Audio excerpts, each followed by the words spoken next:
ஆராதனைக்கு வந்திருக்கிற யாவரையும் இயேசுவின் நாமத்திலே வாழ்த்தி வரவேற்கிறேன். சொல்லப்போனால் இன்னைக்கு வருடத்தின் கடைசி ஞாயிறு ஆராதனை. அல்லேலூயா. வருடத்தில் கடைசி ஞாயிற்றுக்கிழமையில நம்ம ஒன்றாய் கூடி வந்திருக்கிறோம். அந்த யாவருக்கும் ஒருமுறை கூட வாழ்த்தி கடைசி நாட்களிலே நாம் வந்து நின்று கொண்டிருக்க கர்த்தர் கிருபை செய்திருக்கிறார். அல்லேலூயா. இந்த நாளிலே நம்மை கொண்டு வந்து சேர்த்திருப்பது கர்த்தருடைய கிருபை. ஆமென். இதுவரை நம்மை கொண்டு வந்து ஜீவனோடு வைத்து நம்மை சபையிலே கொண்டு வந்து வைத்து நம்முடைய பாதுகாத்து பராமரித்து நம்மை வழி நடத்தி வந்த நல்ல தகப்பனுக்கு நன்றி செலுத்த முடியாது வந்திருக்கிறோம். அல்லேலூயா.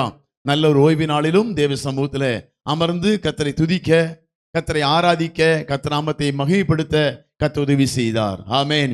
அநேகருக்கு கிடைக்காத பாக்கியங்கள், அநேகருக்கு கிடைக்காத சாக்கியத்தை உங்களுக்கும் எனக்கும் கர்த்தர் கொடுத்திருக்கிறார். அல்லேலூயா. எல்லாரும் ஒரு வரிசை நன்றி சொல்லலாம் ஆண்டவருக்கு. அல்லேலூயா. நன்றி ஆண்டவரேன்னு சொல்லி, எல்லா தேவன் கொடுத்த கிருபைகளுக்கு நன்றி என்று சொல்லி எல்லாரும் ஒரு விசை எல்லாம் சொல்லுவோமா? நன்றி ஆண்டவரே, இந்த கடைசி நாளிலே கொண்டு வந்து நிறுத்தின கிருபைக்காக, இந்த வருடத்தின் கடைசி நாளை காணும்படியா உதவி செய்ததுக்காக, கடைசி ஓய்வு நாளை காணும்படியா உதவி செய்ததுக்காக நன்றி ஆண்டவரே. நன்றியோடு துதிக்கிறோம், ஸ்தோத்தரிக்கிறோம் என்று சொல்லி நாமத்தை மகிமைப்படுத்துவோம். அல்லேலூயா. ஏன்னா ஏன் சொல்றேன் அப்படின்னா, அநேகர் இந்த வருடத்திலே துவங்கினார்கள், அநேகர் இல்லை. ஆமென். இந்த வருடத்தில் 2024 தொடங்கும் போது அநேகர் இருந்தாங்க. ஆனா இன்னைக்கு சபையிலே இல்லை, அல்லது உலகத்திலே இல்லை. அந்த மாதிரி மாற்றப்பட்டு இருக்கும் போது உங்களுக்கும் எனக்கும் கர்த்தர் கிருபையாய் ஆமென் ஜீவனோடு கூட வைத்திருக்கிறார். அல்லேலூயா. இன்னும் சிலருக்கு சொல்ல போனோம்னா 2024 அவளுக்கு இயேசுவே தெரியாது. சில நேரங்களில் சபைக்கே வந்திருக்க மாட்டாங்க. ஆனா கர்த்தர் சபையில கொண்டு வந்து வைத்திருக்கிறார். அல்லேலூயா. துவங்கும் போது அவங்க இல்லை, ஆனா இந்த நாளிலே கர்த்தர் நம்மை கொண்டு வந்து நிறுத்தி இருக்கிறார். அல்லேலூயா. இந்த நல்ல தகப்பனுக்கு அந்த கிருபையை நினைத்து பார்த்து நன்றியுள்ளவர்களாக இருக்க வேண்டும். அல்லேலூயா. ஆமென். கர்த்தர் நன்மை செய்கிறவராக, கர்த்தர் உண்மையாகவே எல்லா மனுஷனுக்கும் உதவி செய்கிறவராகவே இருக்கிறார். ஒருவனையும் விட்டு விலகுவதே இல்லை. அப்படின்னா நம்ம வாழ்க்கையில் நடக்கக்கூடிய காரியங்கள் எல்லாம் அவர் கரத்துல தான் இருக்குது. ஆமென். அப்படித்தானே? நம்முடைய வாழ்க்கையில நடக்கக்கூடிய எல்லா காரியமும் யார் கருத்துல இருக்குது? இல்ல, என் கருத்துல தான் இருக்குன்னு கொஞ்சம் பேர் சொல்ற மாதிரி இருக்குது. என்னுடைய திறமையும், என்னுடைய ஐஸ்வர்யமும், என்னுடைய தாளந்துகளும் தான் என்னை கொஞ்சம் வீட்டில் நான் குடும்பம் நடத்திட்டு இருக்கிறேன் அப்படின்னு சொல்ற மாதிரி எல்லாம் இருக்கிற மாதிரி இல்லைல்ல. கர்த்தர் அவன் கிரியைக்கு தக்க அவன் கிருபைகளை கர்த்தர் கொடுத்து என்ன பண்றாரு? அவனை பாதுகாத்து பராமரித்து வருகிறார். அல்லேலூயா. எல்லாரும் ஜீவனோடு இருப்பது மாத்திரம் அல்ல, இதுவரை பாதுகாப்பாய் பராமரிப்போடு கூட இருப்பதும் தேவனுடைய கிருபை தான். அல்லேலூயா. அந்த தேவனுள்ள கிருபைக்காக, அந்த தயவுக்காக நன்றி செலுத்தும்படியாய் வந்திருக்கிறோம். அல்லேலூயா. அநேகர் நினைச்சுக்கிறாங்க, நிறைய பேருடைய சொல்லுறது ஏன் சொல்லாம இருக்கிறாங்க அப்படின்னா, அநேகருக்கு என்ன அவங்களுடைய எண்ணம் அப்படின்னா, ஜெபம் பண்ணணும், நமக்கு பொழப்புக்கு அடுத்தது நம்ம தான் பார்த்துக்கணும் அப்படின்னு நினைச்சுக்கிட்டு சில பேர் சொல்றாங்க. அந்த உழைக்கத்தக்க கிருபை கொடுக்கிறவர் தேவன், பலத்தை கொடுக்கிறவர் தேவன், சுகத்தை கொடுக்கிறவர் தேவன், அவன் பாதுகாக்கிறவர் தேவன். எல்லாமே அவர் கரத்துல தான் இருக்குது. அதனால அவர் கரத்திலிருந்து நாம் வாங்கிக் கொள்கிறோம், அவர் கரத்திலிருந்து பெற்றுக் கொள்கிறோம். ஏன்னா நம்மை இப்படி கொண்டு நிறுத்தினதே அவர் கிருபை தான். அநேகருடைய வாழ்க்கையில இதெல்லாம் இல்லாதனால கஷ்டப்பட்டு கொண்டு இருக்கிறார்கள், என்ன பண்றதுன்னு தெரியாம இருக்கிறாங்க. ஆனா கர்த்தர் உங்களுக்கும் எனக்கும் அந்த கிருபை கொடுத்ததுனால இந்த நாளிலே சந்தோஷமாய் சமாதானமாக, என்னதான் பிரச்சனை வந்தாலும் மலை போல் இருக்கிற பார்த்தீங்களா, அதே ஒரு ஆசீர்வாதம் தான். அல்லேலூயா. எவ்வளவு பிரச்சனைகள் போராட்டங்கள் வந்த போதும் நம்ம எப்படி இருக்கிறோம்? மலை போல இருக்கிறோம். அநேகர் இந்த பிரச்சனைக்கு துன்பங்களை கண்டு என்ன இருச்சாங்க?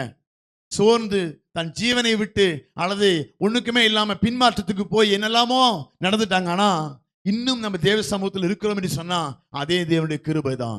அல்லேலூயா. நம்ம வாழ்க்கையில அப்படின்னா சரி, இதெல்லாம் இருக்கட்டும். இதுக்கிடையில நம்முடைய வாழ்க்கையில கடந்த வருடம் 2024 கடைசி வாரத்துக்கு வந்திருக்கிறோம்.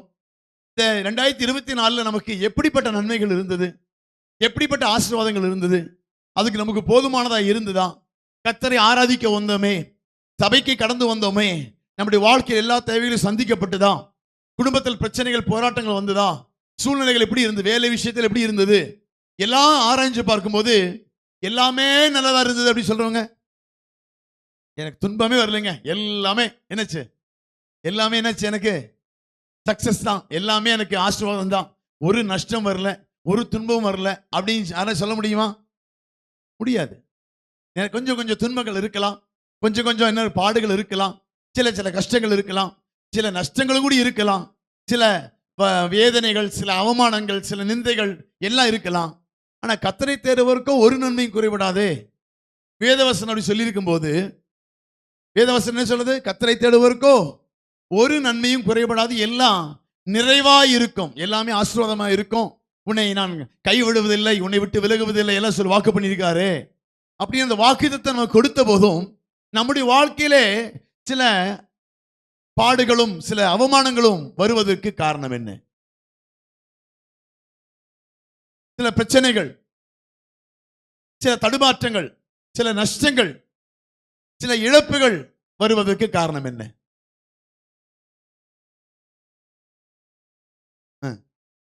துன்பப்படுவார்கள். அன்றியும் தேவபக்தியாய் நடக்கிற மனதாய் இருக்கிற யாவரும் துன்பப்படுவார்கள். அப்புறம் நீதிமான்கள். ஓகே, இதெல்லாம் சாதாரண விஷயங்கள் தான். ஓகே, இதெல்லாமே நம்ம வசனங்கள் இருக்குது.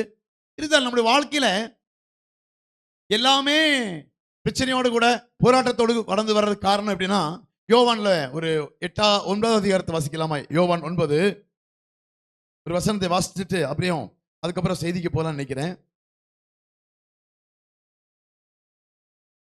யோவான் 9வது அதிகாரத்துல 1வது வசனம் வாசிங்க. 2வது வசனம். அப்பொழுது அவருடைய சீசர்கள் அவரை நோக்கி ரபி, இவன் குருடனாய் பிறந்தது யார் செய்த பாவம்? இவன் குருடனாய் பிறந்தது யார் செய்த பாவம்? இவன் செய்த பாவமோ இவனை பெற்றவர்கள் செய்த பாவமோ என்று கேட்டார்கள். இவன் பெற்றவர்கள் செய்த பாவமோ என்று கேட்டார்கள்.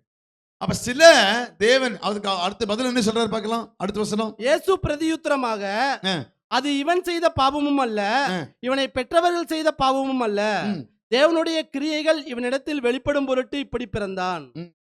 தேவனுடைய கிரியைகள் நடக்கும்படியாக சில பிரச்சனைகளும் போராட்டங்களும் நம்ம வாழ்க்கை நடக்கிறது. அடுத்த வசனம் கூடி வாசிக்கலாம். 11 வேண்டாம், யோவான் 11வது அதிகாரத்தில் லாசரு மரித்து போயிடுவான். ஆனா தேவன் உடனே இங்க வரமாட்டாரு, தாமதமாய் வருவார். ஏன்? தேவனுடைய ஒரு அற்புதத்தை நடத்தும்படியாய் தேவன் என்ன பண்ணிருப்பாரு? தாமதத்தோடு கூட வந்திருப்பார். அப்போ சில பிரச்சனைகள் தேவனுடைய மகிமை விளங்கும்படியாக நமக்கு வாழ்க்கையில கடந்து வருகிறது. ஆமென். ஆனா எல்லா பிரச்சனையும் அப்படி வருமான்னு கேட்டா அப்படி இல்லை.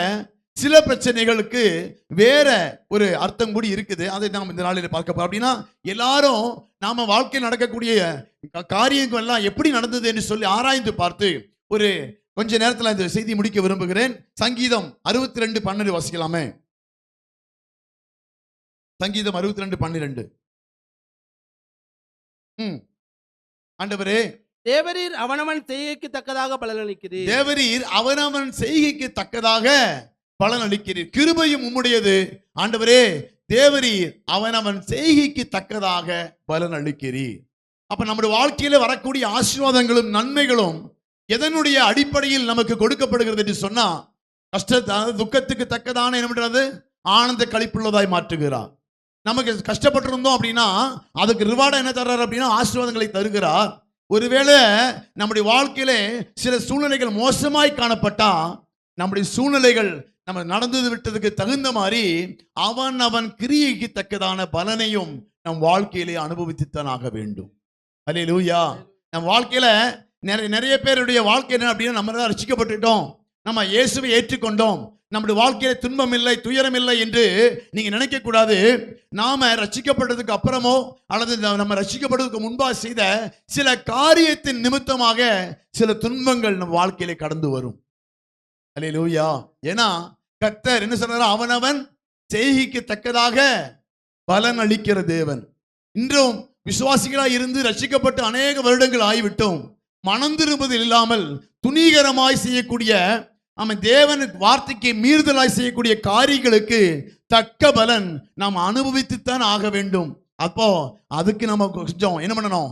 அவன் செய்கைக்கு தக்க பலனை அளிக்கிற தேவன் இருக்கிறார்ங்கிற பயத்தோடு கூட நீங்களும் நானும் வாழ வேண்டும் என்று கர்த்தர் விரும்புகிறார். அல்லேலூயா. அதான் கிருபை உம்முடையது ஆண்டவரே. தேவரீர் அவனவன் செய்கைக்கு தக்கதாக பலன் அளிக்கிறீர் என்று வேதம் சொல்லுகிறது. நம்ம எப்படி வேணா வாழ்ந்துட்டு போயிடலாம், நம்ம பாவ மன்னிப்பு கேட்டால் கர்த்தர் கொடுத்துருவாரு அப்படின்னு நிறைய பேருடைய எண்ணங்கள் எப்படி இருக்குது அப்படின்னா, தப்பு பண்றதெல்லாம் மனுஷனுடைய இயல்பு தான்.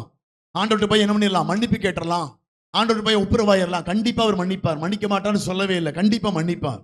ஆனா அவன் அவன் செய்கைக்கு தக்க பலனையும் அளிக்கிற தேவன் இருக்கிறார். மன்னிப்பு இலவசம், அவர் கொடுக்கிறார். உங்களுடைய நீங்க எத்தனை முறை எனது பாவம் செய்தாலும் உங்களை மன்னிக்கிறதுக்கு அவர் வல்லவராய் இருக்கிறார். ஆனா நீங்க செய்கிற பாவத்திற்கு, நீங்க செய்கிற கிரியைக்கு பலனளிக்கிற தேவன் ஒருவர் இருக்கிறார் என்பதை மறந்து போயிடக்கூடாது. இன்னைக்கு விசுவாசிகளுடைய வாழ்க்கையில இன்றைக்கும் அநேக மனம் திரும்புவதற்கு ஏதுவான காரியங்கள் இல்லாம, மனம் திரும்பினாலும் என்ன பண்றது, சரியான ஒரு வழிநடத்தல் இல்லாம எப்ப வேணாலும் போலாம், எப்ப வேணா வரலாம் அப்படிங்கிற சூழ்நிலையில காணப்பட்டு. ஏன்னா இயேசு இரக்கம் உள்ளவர், அவர் பாவத்தை மன்னிக்கிறவர், என்னதான் தப்பு பண்ணிட்டு போனாலும் அவர் ரெண்டாவது ஏற்றுக்கொள்ளுவாருங்கிற அந்த மனநிலை இருக்கிறதுனால என்ன பண்றோம், அநேக முறை நாம பாவம் செய்வதற்கும் தேவனை விட்டு தூஷிப்பதற்கும் நம் மனதை ஒப்பு கொடுத்து விடுகிறோம். ஆனா வேதவசனம் என்ன சொல்லுது, கிருபையும் உம்முடையது ஆண்டவரே, தேவரீர் அவனவன் செய்கைக்கு தக்கதாக பலன் அளிக்க. ஒரு வசனத்தை இப்படி வாசிக்கலாம். ஓசியா 12வது அதிகாரத்துல 2வது வசனம் யாரு என்ன சொல்லுது அப்படின்னு பார்க்கலாம். யோசியா 12:2. யூதாவோடும் கர்த்தருக்கு வழக்கு இருக்கிறது, யூதாவோடு கர்த்தருக்கு வழக்கு இருக்கிறது. அவர் யாக்கோபை அவன் வழிகளுக்கு தக்கதாக விசாரிக்க அவர் யாக்கோபை அவன் வழிகளுக்கு தக்கதாக விசாரிக்க போகிறார். அவன் கிரியைகளுக்கு தக்கதாக அவனுக்கு நீதியை சரி கட்டுவார். அவன் கிரியைகளுக்கு தக்கதாக அவனுக்கு நீதியை சரி கட்டுவார். அல்லேலூயா. வழக்கு இருக்குது. யாக்கோபே, இஸ்ரவேலே என்று சொல்லி உங்களையும் என்னையும் அழைத்த தேவன் என்ன சொல்றார் அப்படின்னா, யூதாவோடு கர்த்தருக்கு வழக்கு இருக்கிறது, அவர் யாக்கோபை அவன் வழிகளுக்கு தக்கதாக விசாரிக்க போகிறார், அவன் கிரியைகளுக்கு தக்கதான அவனுக்கு நீதியை சரி கட்டுவார். அல்லேலூயா. நம்முடைய வாழ்க்கையில அதான் சொல்றேனே, இஸ்ரவேலா யாக்கோபாய் தெரிந்து கொண்ட உங்களுடைய வாழ்க்கையிலும் என்னுடைய வாழ்க்கையிலும் நாம் தேவனுக்கு தேவ பக்தியாய் நடக்கிற யாவரும் துன்பப்படுவார்கள். தேவ பக்தியோடு கூட வருகிற துன்பம் அது வேற, அதை நான் சொல்லல. ஆனா சில நேரங்களிலே நாம் நம் மனதை மாற்றிக்கொள்ள முடியாதபடி, தேவனுக்கு பிரியமாய் வாழ முடியாதபடிக்கு உலகத்தின் மேலே ஆசை வைத்து உலகத்தின் காரியத்திற்கு கீழ்ப்படியும் போது, தேவன் அங்கே எச்சரிக்கும் போதும் அந்த எச்சரிப்பை மீறி நாம் நடந்து கொள்கிற காரியங்கள் நம்முடைய வாழ்க்கையிலே ஒரு கண்ணியாய் வரும், பிரச்சனையாய் வரும். இது புதுசா இருக்குல்ல? கண்டிப்பா அநேகருடைய வாழ்க்கையில, ஏன் வாழ்க்கையில நம்முடைய வாழ்க்கையில எல்லாம் சூழ்நிலைகள் மாறி வருகிறது என்று நீங்க பார்த்தீங்கன்னா, அவன் கிரியைக்கு தக்கதான பலன் அவரோடு கூட வருகிறது. வேதம் சொல்லுகிறது அவன் கிரியைக்கு தக்கதான பலன். எப்போ? கடைசி நாட்களில் அல்ல. 6வது வசனம் வாசிக்கலாம். அதுலயே 12:6. இப்போதும் நீ உன் தேவனிடத்தில் திரும்பு, தயவையும் நியாயத்தையும் கைக்கொண்டு இடைவிடாமல் உன் தேவனை நம்பிக்கொண்டிரு. இப்பொழுதும் நீ தேவனிடத்தில் திரும்பி, அப்படின்னா தேவனை விட்டு கொஞ்சம் காரியங்களுக்கு கீழ்ப்படியாம, நம் வசனம் தெரியும், வேத வசனம் தெரியும், சொல்றது நமக்கு இப்படி பண்ணக்கூடாதுன்னு தெரியும், இருந்தாலும் சில காரியங்களில யூதா, அதாவது இஸ்ரவேலே, யாக்கோபே என்ன பண்ண அப்படின்னா, சில நேரங்களிலே நாம் துணிகரமாய் சில மாற்றங்களுக்கு நேர கடந்து போய் விடுகிறோம். சில தீர்மானங்களை எடுத்து நம்ம செய்வது சரி என்று சொல்லி என்ன பண்ணிடுறோம், நாம் மாம்சத்தின் பிரகாரமாகவும் ஆவிக்குரிய ஆலோசனைகளை வெறுத்து சில தீர்மானங்களை நாம் செய்யும் போது கண்டிப்பா அதற்கான பலன் நம்ம கூட அனுபவித்துத்தான் ஆக வேண்டும். அல்லேலூயா. சில அதாவது அடுத்த வருஷத்துக்கு வாசிக்கலாம். 2 சாமுவேல் 22வது அதிகாரத்தில் வாசிக்கலாமா? 2 சாமுவேல் 22:17.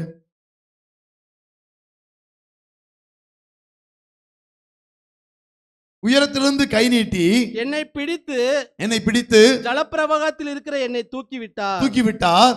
என்னிலும் பணவான்களாய் இருந்த என் பலத்த சத்துருவுக்கும் என் பையங்கருக்கும் என்னை விடுவித்தார். என் ஆபத்து நாளிலே எனக்கு எதிர்த்து வந்தார்கள். கர்த்தரோ எனக்கு ஆதரவாய் இருந்தார். என் மேல் அவர் பிரியமாய் இருந்தபடியால் விசாலமான இடத்திலே என்னை கொண்டு வந்து என்னை தப்புவித்தார். கர்த்தர் என் நீதிக்கு தக்கதாக எனக்கு பதிலளித்தார். என் கைகளின் சுத்தத்திற்கு தக்கதாக எனக்கு சரி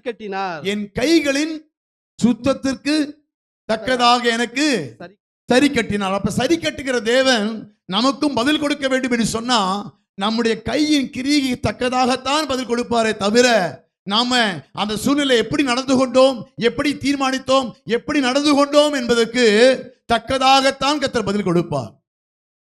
நாம நினைச்சுக்கிட்டோம், நாம இப்படி என் வாழ்க்கையில ஏன் நடந்தது, ஏன் இந்த பிரச்சனை வந்தது, இந்த போராட்டம் ஏன் வந்தது அப்படின்னு நாம தேவனை அநேக முறை கேள்வி கேட்கிறோம். அப்படித்தானே?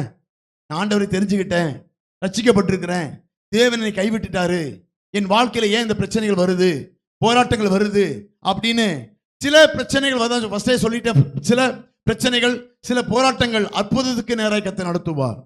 ஆனா எல்லாமே அற்புதத்துக்கு அல்ல, சிலது நம்முடைய கிரியைக்கு தக்கதாக அவனுக்கு பலன் அளிக்கப்படுகிறது. அல்லேலூயா. இப்ப சில பேர் பார்த்து கேள்வி கேட்பேன், கரெக்டா நீங்க சரியா? சில பேரை நான் கேள்வி கேட்கறதுக்கு கரெக்டா பதில் சொல்லணும். நான் அடுத்த வரும்போது சொல்றேன். அடுத்த வருஷம் வாசிக்கலாம். கர்த்தருடைய வழிகளை காத்து கொண்டு வந்தேன், கர்த்தருடைய வழிகளை காத்து கொண்டு வந்தேன், வழிகளை காத்து கொண்டு வந்தேன். நம்முடைய வாழ்க்கையில கர்த்தருடைய வழிகளை காத்து கொண்டு நடக்கிறவனுக்கு கர்த்தர் உதவி செய்ய வல்லவராய் இருக்கிறார். அப்ப கர்த்தருடைய வழியை காத்து கொள்ளாம நம்முடைய வாழ்க்கையில சில குறைவுகளோடு கூட, அந்த மீறுதல்களோடு கூட தேவனுக்கு பிரியமில்லாத வழியில் நாம் நடப்போம் என்று சொன்னா நம்முடைய வாழ்க்கையில சிலதை கர்த்தர் அனுமதித்தான் ஆக வேண்டும். ஏன் நம்ம வாழ்க்கையை அனுமதிச்சு ஆகணுமா அப்படின்னு நீங்க கேட்கலாம். அதுக்கான விளக்கத்தை பின்ன சொல்றேன். அடுத்த வருஷம் அப்படியே வாசிக்கலாம். நான் என் தேவனுக்கு துரோகம் பண்ணினதில்லை, அவருடைய நியாயங்களை எல்லாம் எனக்கு முன்பாக நிறுத்தினேன், அவருடைய நியாயங்களை எல்லாம் எனக்கு முன்பாக நிறுத்தினேன், நான் அவருடைய பிரமாணங்களை விட்டு விலகாமல், அவர் முன்பாக மன உண்மையாயிருந்து என் துர்க்குணத்திற்கு என்னை விலக்கி காத்துக்கொண்டேன். அவர் முன்பாக மனசாட்சிய ஒரு குத்தப்படாம, மனசாட்சியில் என்ன குத்தாம, என்ன பண்ணிக்க தவறே பண்ணாம தேவனுடைய சமூகத்துல பயபக்தியோடு வாழ்ந்தேன். தேவ சமூகத்தில் எப்படி வாழ்ந்தேன்னா, எப்படி வாழ்ந்தாராம்? என்ன எப்படி வாழ்ந்தாராமா? பயபக்தியோடு வாழ்ந்தாரா? அப்படிதான் பயபக்தியோடு வாழ்ந்தாரா? கவனிச்சுட்டே இருக்கணும். கவனிக்காத ஆளுகளை கரெக்டா கேள்வி கேட்பேன், சரியா? அவர் முன்பாக மன உண்மையாயிருந்து, என்ன மன உண்மையாயிருந்து என் துர்க்குணத்துக்கு என்னை விலக்கி காத்துக்கொண்டேன். அப்ப அவனுடைய வாழ்க்கையிலும் என்ன வந்தது? துர்க்குணம் கடந்து வந்தது. அவனுடைய வாழ்க்கையிலும் தேவனுக்கு கீழ்ப்படிய முடியாதபடிக்கு சூழ்நிலைகள் வந்தது. ஆனா அவர் எப்படி காத்துக்கொண்டாராம்? துர்க்குணத்திற்கு விலக்கி காத்துக்கொண்டேன். அப்ப துர்க்குணத்துக்கு நீங்க விலக்கி காத்துக்கொள்ளப்பட வேண்டும் என்று சொன்னா 23 வசனத்தை வாசிக்கலாம். 23 என்ன சொன்னது? அவருடைய நியாயங்களை எல்லாம் எனக்கு முன்பாக நிறுத்தினேன், அவருடைய நியாயங்களை எல்லாம் எனக்கு முன்பாக நிறுத்தினேன். அப்போ நாம் துர்க்குணத்துக்கு விலக்கி பாதுகாத்துக் கொள்ளப்பட வேண்டும் என்று சொன்னா, துர்க்குணத்துக்கு விலக வேண்டும் என்று சொன்னா, நியாயங்களை எல்லாம் எனக்கு முன்பாக நிறுத்தி காத்துக்கொண்டே. அல்லேலூயா. அதாங்க நியாய பிரமாணத்தை, அதாவது தேவனுடைய நியாயங்களை நீங்களும் நானும் வாசிக்கும் போதுதான் அது நமக்கு தெரியும். அதை வாசிக்கும் போதுதான் மனதுக்குள்ளே பதியும். அப்பதான் அவருடைய நியாயங்களை எல்லாம் எனக்கு முன்பாக நிறுத்தினேன், நான் அவருடைய பிரமாணங்களை விட்டு விலகாமல் இருந்தேன் என்று அங்கே வாசிக்கிறோம். அப்ப வேதவசனம் நமக்கு எவ்வளவு முக்கியமான ஒரு காரியம். அதனால தான் டெய்லி என்ன பண்ணுங்க, பைபிள் படிங்க. எத்தனை பேர் படிச்சீங்க? கேள்வி கேட்க மறந்துட்டோம். படிச்சு முடிச்சிருக்கீங்களா? ஏன் வாழ்க்கையில ஒரு கீழ்ப்படிய முடியாம, தேவன் வைத்திருக்கிற ஒழுங்குக்குள்ள வர முடியாம இருப்பதற்கு காரணம் என்ன?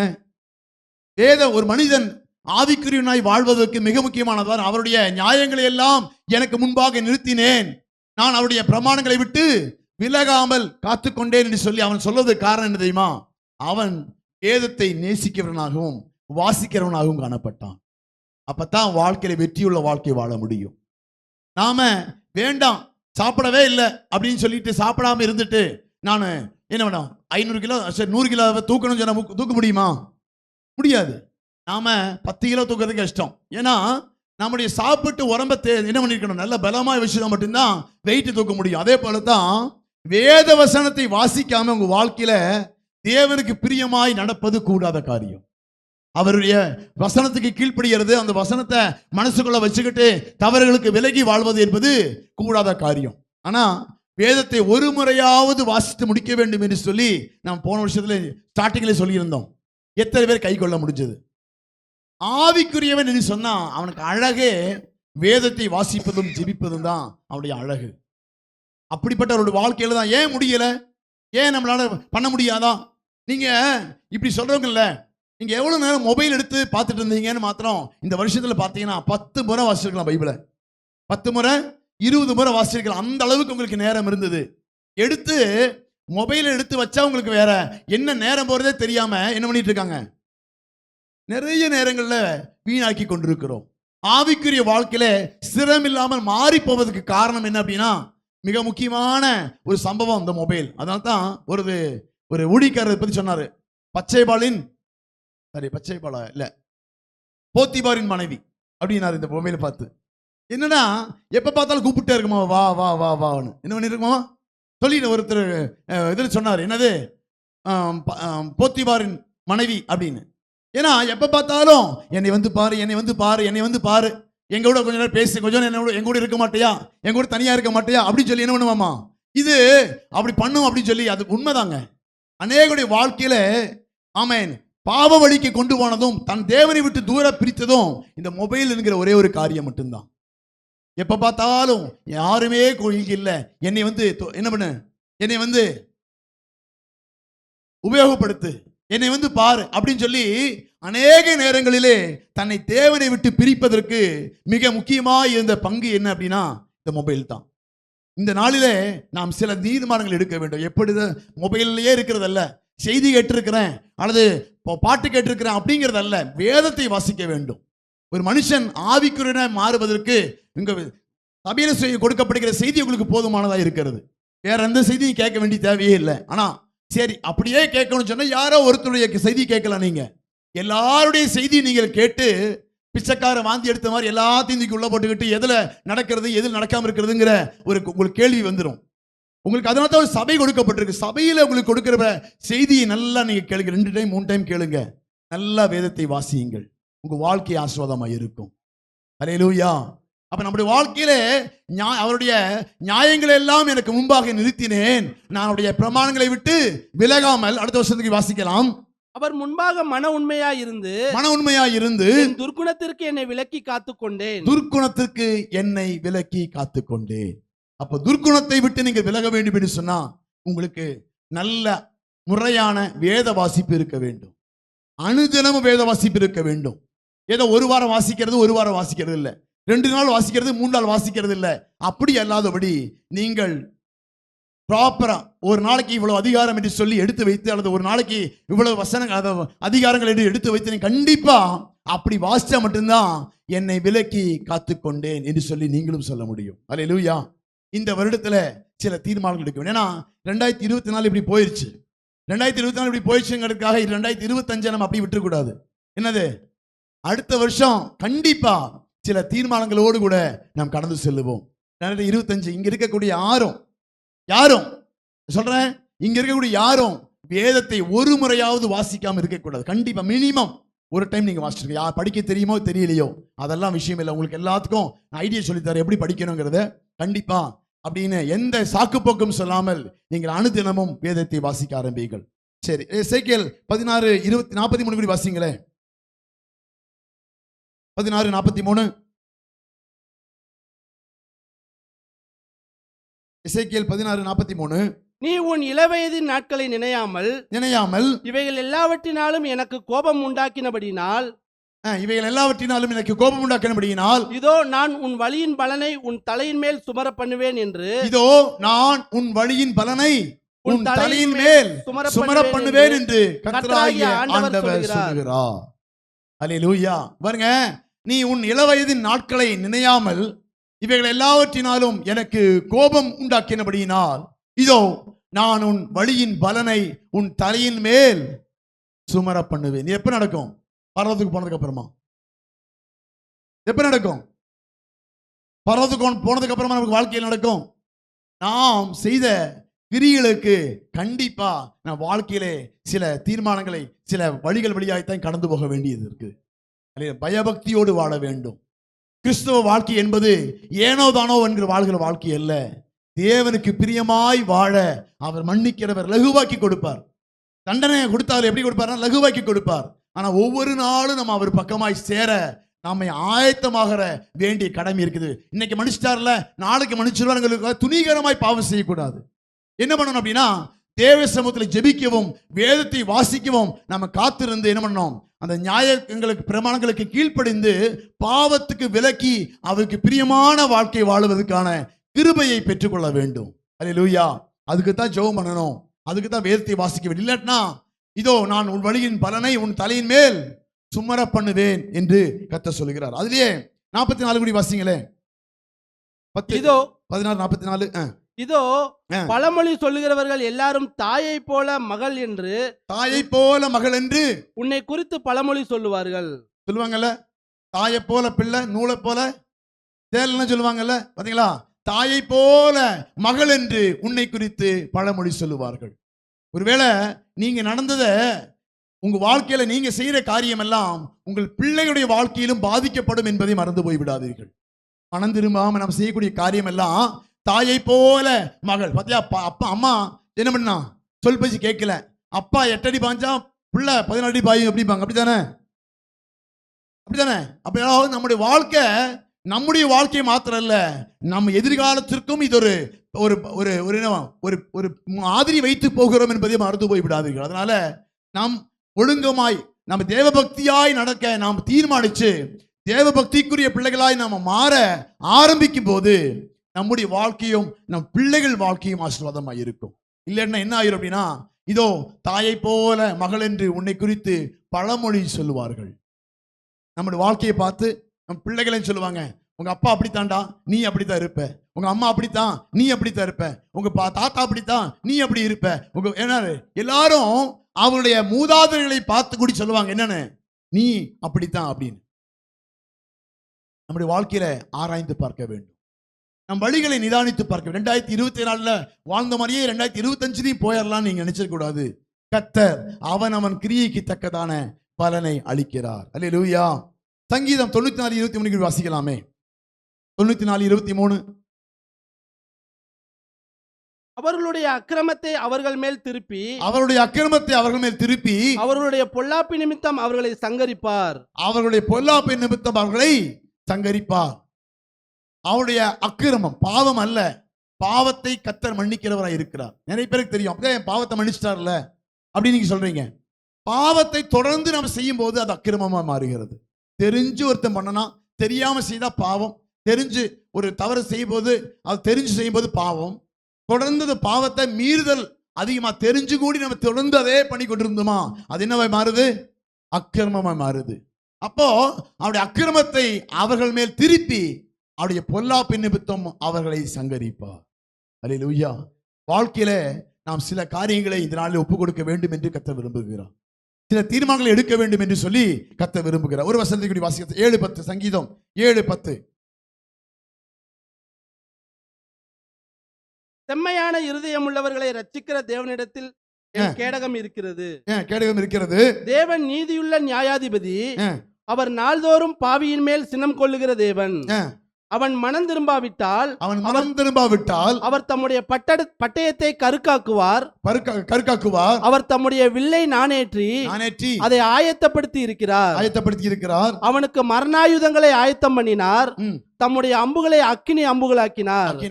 இதோ அவன் அக்கிரமத்தை பெற கற்ப வேதனைப்படுகிறான். தீவினையை கற்பந்தறிந்து பொய்யை பெறுகிறான்.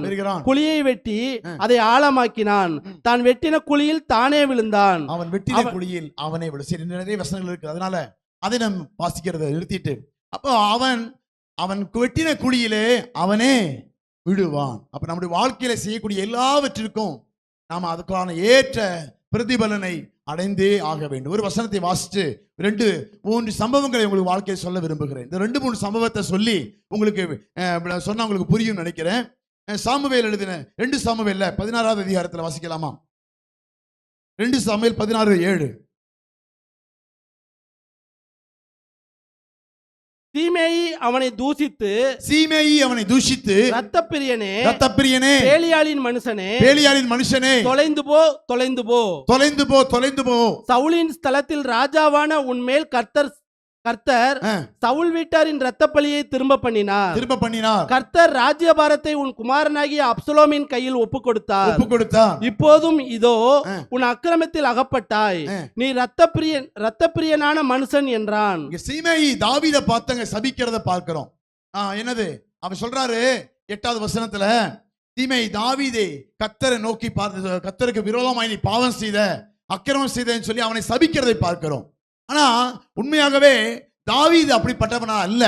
அதனால தான் அப்சலோம் வந்தான், அப்சலோம் வந்து துரத்தப்பட்டான் அப்படி சொல்லி அவனை துரத்துவான். அடுத்து அதே இதுல 2 சாமுவேல் 19 அதிகாரத்துல 18வது வசனம் வாசிங்களே. 18 19 18 அவர்கள் ராஜாவின் வீட்டாரை இக்கரைப்படுத்தவும் அவன் விரும்பும் காரியத்துக்கு உதவவும் ஒரு படகு இக்கரையிலே வந்தது. அப்பொழுது கேராவின் குமாரனாகிய சீமேயி யோர்தானை கடக்க போகிற ராஜாவுக்கு முன்பாக தாழ விழுந்து ராஜாவை நோக்கி என் ஆண்டவன் என் அக்கிரமத்தை என் மேல் சுமத்தாமலும் அங்க பாத்தீங்கன்னா தாவீது அந்த இடத்துல அப்சலோமால துரத்தப்பட்ட போது நடந்து போறான்.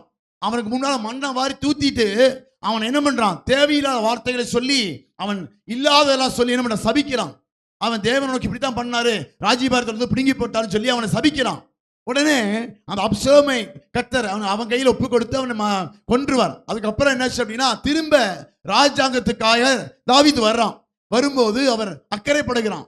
இந்த அக்கறைப்படும் போது அங்க சீமேயி வந்து அவன் சொல்ற ராஜாவை நோக்கி, என் ஆண்டவன் என் அக்கிரமத்தை என் மேல் சுமத்தாமலும் ராஜாவாகிய என் ஆண்டவன் எருசலேமிலிருந்து புறப்பட்டு வருகிற நாளிலே உமது அடியேன் செய்த துரோகத்தை ராஜா நினையாமலும் தம் மனதிலே வைக்காமலும் இருப்பீராக என்று சொல்லி விண்ணப்பம் பண்ணுகிறது பார்க்கிறோம். அல்லேலூயா. தேவையில்லாத வார்த்தைகள், தேவையில்லாத சொல்ல அவனுக்கு விரோதமாய் சொல்லி அக்கிரமம் செய்ததை பார்க்கிறோம். நாமளும் அது என்ன சம்பவம் புரியாம என்ன செய்யறோம் தெரியாம அநேகருக்கு விரோதமாக பேசக்கூடிய அக்கிரமமான வார்த்தைகள், துரோகமான வார்த்தைகள் புறப்பட்டு வருகிற நாளை உமது அடியானை செய்த துரோகத்தை ராஜாவாகி என்னை நினைக்காதபடிக்கு மனதிறங்குவீராக என்று சொல்லி சீமேயி கேட்கிறதை பார்க்கிறோம். நம்முடைய வாழ்க்கையில ஒவ்வொருத்தருக்கு நடக்கிற சம்பவத்துக்கு நாமளே சில கற்பனையில இப்படி நடந்திருக்கும், அதனால தான் ஆயிடுச்சு, இப்படி நடந்துருச்சு, அதனால தான் உங்க வாழ்க்கையில் இப்படி நடந்தது சொல்லி நாமவே சில காரியத்தை துணிகரமா பழி சுமத்தி இருக்கக்கூடாது. வீணான வார்த்தைகளை சொல்லி, இல்லாத காரியத்தை சொல்லி அவர்களுக்கு விரோதமாக என்ன பண்ணிட்டாங்களாம், அக்கிரமமான வார்த்தைகளை பேசவோ துரோகமான காரியங்களை செய்யவோ நாம் ஈடுபடக்கூடாது. வாழ்க்கையில என்ன நடக்கும் அப்படின்னா, ஒரு வசனத்தை வாசிக்கலாமா? 1 ராஜாக்கள் 2:8 வாசிங்களேன். 2:8 1 ராஜாக்கள் 2:8 வாசிக்கலாம். அவன் யோர்தானில் எனக்கு எதிர்கொண்டு வந்தபடியினால்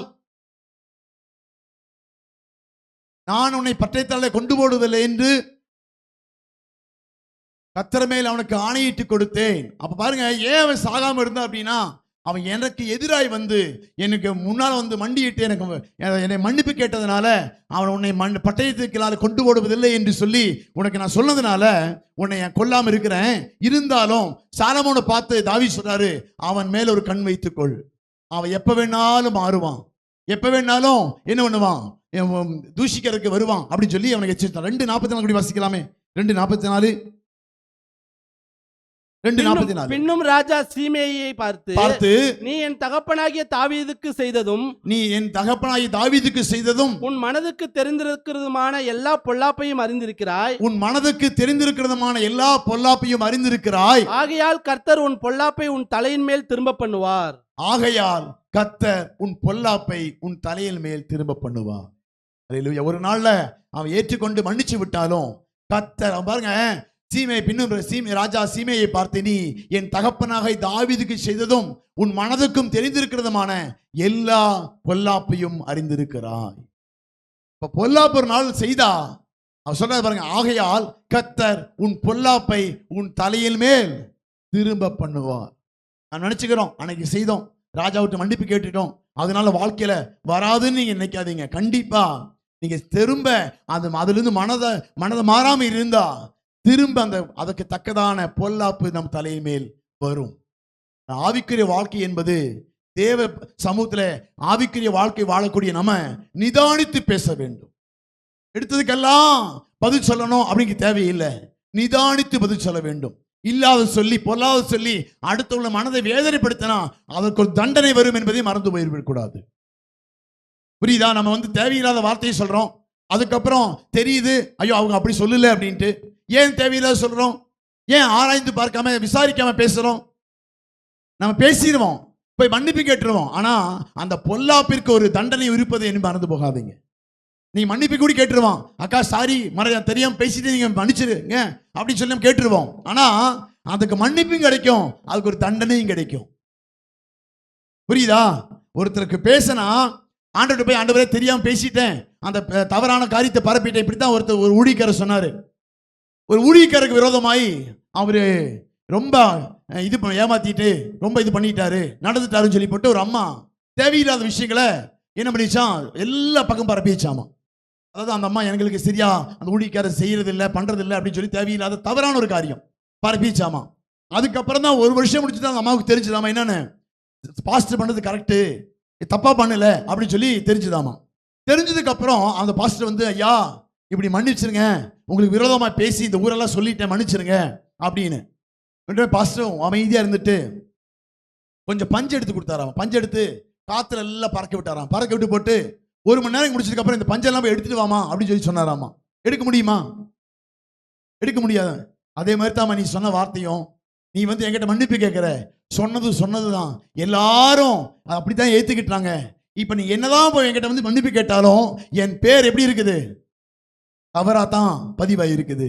என் பேர் இல்லாத, நான் செய்திருந்தா நீ சொல்றது கரெக்ட், நான் செய்யாத ஒரு தப்பான ஒரு தெரிஞ்சுக்கிட்டு நீ என்ன பண்ணிட்ட, தப்பா நீ அந்த வார்த்தையை நீ பரப்பினதுனால எப்படி திரும்ப எடுக்க முடியாதோ அதே போலத்தான் என்னுடைய வாழ்க்கையில இப்படி நிறைய பிரச்சனைகள் இருக்குது என்று சொல்லி அவர் அந்த சகோதரி பார்த்து கேட்டாராம். அப்பதான் அந்த அம்மா புரிஞ்சுதாமா, ஆமா நான் தேவையில்லாத வார்த்தை பேசிட்டேன், தேவையில்லாம நான் புரிஞ்சுக்காம விசாரிக்காம நான் மனசில் கற்பனையில சிலதை நினைச்சுக்கிட்டு நான் பேசினதுடைய விளைவு எனக்கு இப்பதான் ஐயா தெரியுது அப்படின்னு சொல்லி மன்னிப்பு கேட்டலாமா. நான் மன்னிச்சிடுறேன், ஆனா உன்னால இதெல்லாம் விட்ட வார்த்தையை திரும்ப பெற முடியாதமா அப்படின்னு சொல்லி அவர் அனுப்பி விட்டாராமா. இப்படித்தான் நம்முடைய வாழ்க்கையிலும் தேவையில்லாத பேசக்கூடிய கற்பனையில எண்ணிக்கிட்டு பேசக்கூடிய வார்த்தைகளுக்கு ஒரு பலன் பின்னால வரும் என்பதை மறந்து போய்விடக்கூடாது. அல்லேலூயா. ஆண்டவர் தான் ஆராதிக்கிறேன், ஆண்டவர் அன்னைக்கே மன்னிப்பு கேட்டேன்ல, என் வாழ்க்கையில ஏன் வந்தது அப்படின்னு நீங்க கேட்டீங்கன்னா, நீங்க பேசினதுக்கு திரும்ப அதோடைய வாழ்க்கையில கண்டிப்பா அது வரும். அதனால கர்த்தருடைய பிள்ளைகள் ஆராய்ந்து பார்த்து நீங்கள் பேச வேண்டும், நிதானித்து பேச வேண்டும். ஒருத்தர் மேல பொய்யான பல வழக்குகளையோ பொய்யான காரியத்தையோ நீங்க சொல்லக்கூடாது. அது சரியா இருந்தா கூட பரப்பாதீங்க. எதுக்கு நீங்க பரப்பிட்டு நீங்க என்ன தினத்தந்தி பேப்பரா மற்றவங்கள்ட்ட நியூஸ் பப்ளிசிட்டி பண்றதுக்கு? நம்மளுடைய வேலை என்ன? தேவனை நோக்கி பார்த்து ஒருத்தர் வழி தவறுனா தேவனிடத்தில் போய் என்ன பண்ணணுமா? ஜெபம் பண்ணணுமாமா. நீங்க மற்றவங்களுக்கு போய் சொல்லிட்டு இருக்கிறீங்க, அதை மற்றவங்களுக்கு போய் அறிவிச்சிட்டு இருக்கிறீங்க. நீங்க அறிவிச்சா உங்களுடைய பலன் என்னன்னா, எல்லா பொல்லாப்பையும் அறிந்திருக்கிறாய், ஆகையால் கர்த்தர் உன் பொல்லாப்பை உன் தலையின் மேல் திரும்ப பண்ணுவார். உங்க வாழ்க்கையில் வரக்கூடிய பிரச்சனைகளுக்கு நீங்கள் தப்பித்துக் கொள்ள வேண்டும் என்று சொன்னா நீங்க 2024 சில தீர்மானங்களை எடுங்க.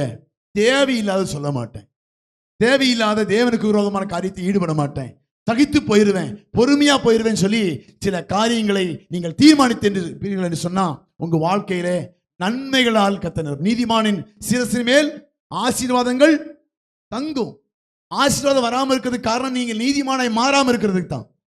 அப்ப வேதவசன வாழ்க்கையில் நிறைவேற வேண்டும் என்று சொன்னா நீதிமானின் சிரசின் மேல் ஆசீர்வாதங்கள் வந்து தங்க முடியாது இருக்கிறதுக்கு காக்கா கூடி வச்சிட்டு இருக்குது. என்னது காக்கா? தேவையில்லாத பிரச்சனையை சொல்லி வச்சு நம்மளே ஒரு கூட்ட மேல வச்சுட்டு எப்படி போய் தங்குறது? நம்முடைய வாழ்க்கையில நிதானித்து பார்க்க தேவையில்லாத 2024 நம்ம ஆவிக்குரிய வாழ்க்கையில அதுதான் முதிர்ச்சி. தேவனோடு கூட பழக பழக பழக தேவையில்லாத காரியம் எல்லாம் நம்ம விட்டு போயிடும். நாம தேவனோடு பழகாம உலகத்தோடு பழகி கொண்டு இருந்தீங்கன்னா இன்னும் 10 குணங்கள் உங்களை சேர்த்து கொள்ளுமே தவிர நீங்க ஆவிக்குரியவர்களை சொல்லிக் கொள்வீங்களே தவிர உங்க சுவாபத்திலே மாற்றம் வராது. அப்ப வாழ்க்கையில மாற்றம் வர வேண்டும் என்று சொன்னா கர்த்தர் அடுத்த வசனத்தை வாசிக்கலாம், 46 வாசிக்கலாமே. ராஜா யோர்தாவின் குமாரனாகிய பெனாயாவுக்கு கட்டளை கொடுத்தான். அவன் வெளியே போய் அவன் மேல் விழுந்து அவனை கொன்று போட்டான்.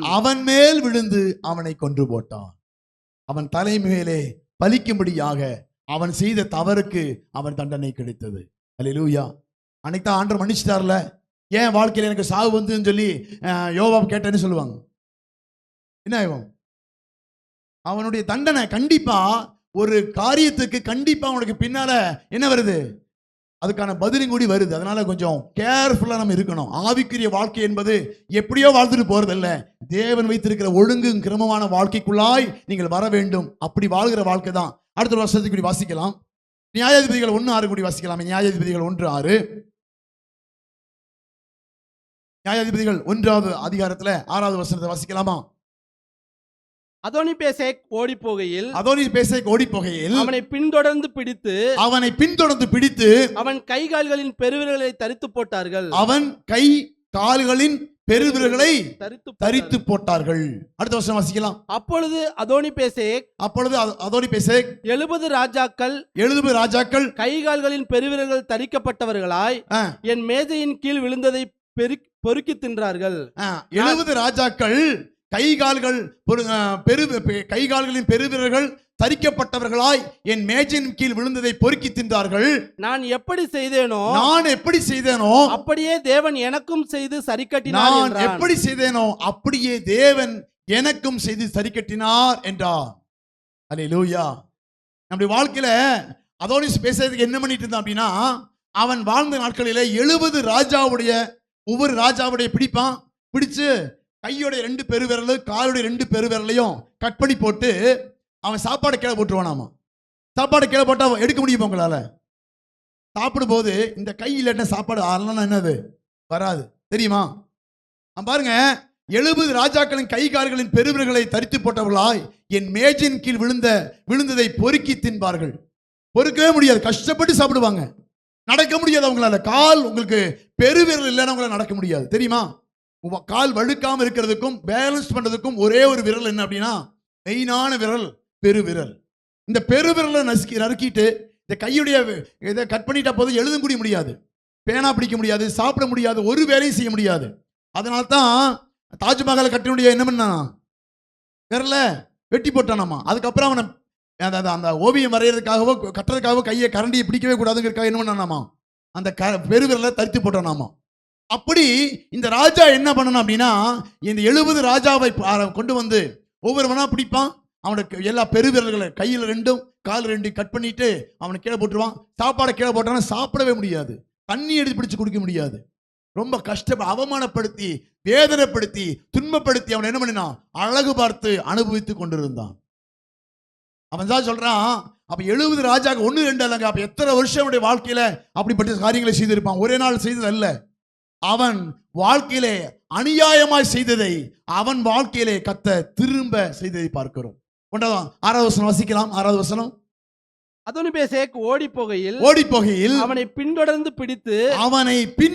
பிடித்து அவன் கை கால்களின் பெருவிரல்களை தரித்து போட்டார்கள். நம்ம வாழ்க்கையில எது செய்யறோமோ, எது நெல்ல விதைச்சா அதைத்தான் அறுப்போம். எதை விதைக்கிறாயோ அதையே நீ அறுப்பாய். நம்முடைய வாழ்க்கையில எதை நாம் விதைத்துக் கொண்டிருக்கிறோம், எப்படி வாழ்ந்து கொண்டிருக்கிறோம், எப்படி பேசிக் கொண்டிருக்கிறோம், எப்படி நடந்து கொண்டிருக்கிறோம், ஆராய்ந்து பார்க்க வேண்டியது அவசியமா இருக்கிறது. அடுத்த வருஷம் வாசிக்கலாம். 7. அப்பொழுது அதோனிபேசேக் 70 ராஜாக்கள் கை கால்களின் பெருவிரல்கள் தரிக்கப்பட்டவர்களாய் மேஜையின் கீழ் விழுந்ததை பொறுக்கி தின்றார்கள். என் மேஜையின் கீழ் விழுந்ததை பொறுக்கி தின்றார்கள். நான் எப்படி செய்தேனோ, அந்த வார்த்தை மிக முக்கியமான வார்த்தை. நான் எப்படி செய்தேனோ அப்படியே தேவன் எனக்கும் செய்து சரி கட்டினார் என்றான். அப்படியே தேவன் எனக்கும் செய்து சரி கட்டினான் என்றார். அல்லேலூயா. நம்ம வாழ்க்கையில செய்யக்கூடிய எல்லாவற்றிற்கும் நாம் தேவன் நமக்கு சரி கட்டுவார் என்பதை மறந்து போய்விடக் கூடாது. அல்லேலூயா. என்ன வேணாலும் பேசலாம், எப்படி வேணாலும் இருந்துக்கலாம். யாருக்கு எனக்கு அடங்க மாட்டேன், யாருக்கும் கேட்க மாட்டேன். கேட்காதீங்க, கேட்க வைக்க ஒரு நாள் இருக்குது. கேட்க பண்ணக்கூடிய தேவன் இருக்கிறார். எல்லாவற்றையும் நியாயத்திலே கொண்டு வந்து நிறுத்துகிற ஒரு தேவன் இருக்கிறார். அல்லேலூயா. அதனால என்ன வேணா பண்ணலாம், எப்படி வேணா சபைக்கு வந்துட்டு போலாம், ஆனா என்ன வேணா பண்ணிக்கலாம் அப்படின்னு அல்ல. சபைக்கு வருவதே நாம் குணத்தை மாற்றிக்கொள்ளும்படியாக, தேவனுக்கு உகந்த குணத்துக்குரிய பிள்ளைகளாய் மாறும்படியாகத்தான் சபையில கொண்டு வந்து சேர்த்து வைத்திருக்கிறார். இவன் எனக்கு பிரிச்சமா தான் நடப்பேன், நான் என்னுடைய இதுதான் பண்ணுவேன் அப்படின்னா படகு ஒன்றும் பிரச்சனை இல்லை. ஆனா நீங்க என்ன பண்ணீங்களோ அதற்கான பலன் உங்க வாழ்க்கையில பிரதிபலனாய் வருகிறது என்பதை மறந்து போய் விடாதீர்கள். மன்னிப்பு கேட்டா மன்னிச்சிருவாரா? கண்டிப்பா மன்னிப்பாரு, கண்டிப்பா மன்னிப்பாரு. ஆனா நான் பண்ணதுக்கான தண்டனை ஒன்று இருக்கு பாத்தீங்களா? பாவம் மன்னிக்கப்படும், அதுக்கான ஒரு காரியம் உன் வாழ்க்கையில நடந்து கொண்டேதான் இருக்கும். ஒரு வசனத்தை வாசிக்கலாமா? பிரசங்கி 11:9 வாசிக்கலாமே. பிரசங்கி 11:9 தெரிஞ்ச வசனம் தான். வாலிபனே, உன் இளமையிலே சந்தோஷப்படு, உன் வாலிப நாட்களில் உன் இருதயம் உன்னை பூரிப்பாக்கட்டும், உன் நெஞ்சின் வழிகளிலும் உன் கண்ணின் காட்சிகளிலும் நட. ஆனாலும் இது எல்லாவற்றின் நிமித்தமும் தேவன் உன்னை நியாயத்திலே கொண்டு வந்து நிறுத்துவார் என்பதை அறி. எப்படி வேணா வாழலாம். வசனம் சொல்லு பாருங்க. வாலிபனே, உன் இளமையிலே சந்தோஷப்படு. நீ என்ன நினைக்கிறிய மனசுல, நீ இன்னைக்கு இங்க போன நினைக்கிறியா போ, அங்க வர நினைக்கிறியா அங்க வா, இதை பண்ண நினைக்கிறியா பண்ணு, நாளைக்கு பார்த்துக்கலாம் அப்படின்னு சொல்லி என்ன வேணும் துணிகரமா பண்ண ஆரம்பிக்கலாம். ஆனா உன் இளமையிலே சந்தோஷப்படு, உன் வாலிப நாட்களிலே உன் இருதயம் உன்னை பூரிப்பாகட்டும். இருதயத்துக்கு சந்தோஷத்துக்காக நீ என்ன வேணா பண்ணிக்கலாம். உன் நெஞ்சின் வழிகளிலும் உன் கண்ணின் நீ கண் எங்கெல்லாம் பார்க்குதோ எல்லாம் வேணும்னா வேணும் தான்.